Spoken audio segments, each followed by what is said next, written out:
Ta question papa na biso atuni. Papa alobi na tu na question oyo epai ya babone na ye. Azalaka na mwasi na ye basali mwa baton, quelques années ndako moko. Mwasi asalaka, papa pe asalaka. Mais muta kipaka ba faire nyonso do ba dépense nyonso ya ndako kolia kofuta ndako ba courant tout ça ezalaka papa. Papa mutasalaka nyonso chaque mois kolia courant donc dépense nyonso tout oyo ezalaka ndako mutasala avo papa. Alors à part ba dépense wana papa zwaka chaque mois apesaka mwasi na ye argent des poches. Malgré que mwasi na ye asalaka apesaka ye bon apesaka ye.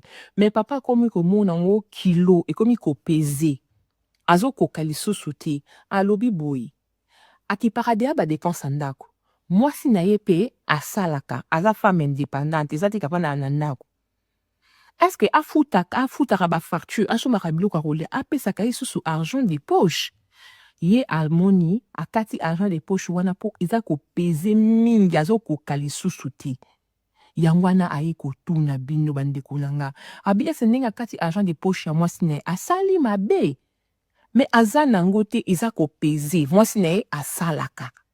Nde esika question de kola biso mobile ayebisi nga na tuna bino asali mabe ndenge akati argent de poche ya mwasi na ye pour chaque mois ye eza difficile akipenda kwa kipe kolia akipe su argent de poche ya mutu oyo asalaka nde avoue le clavier bandeko nanga boyebisi papa na biso nini asali mabe nde akati argent de poche ya madame a continuer kaka mais bobo santé madame asalaka avoue le clavier nga esabino ke nga na koki kopesa avi na ngai na public te nga na yaka wana na betaka masolo o batindilaka nga donc bino ni na ba commentaire boko lebisa papa na biso soki asali mabe oui ou non avoue le clavier toujours la ba commentaire na bino bobo santé ba tenir surtout batindaka masolo bazalaka wana batangaka ba commentaire na bino merci beaucoup mandeko langa.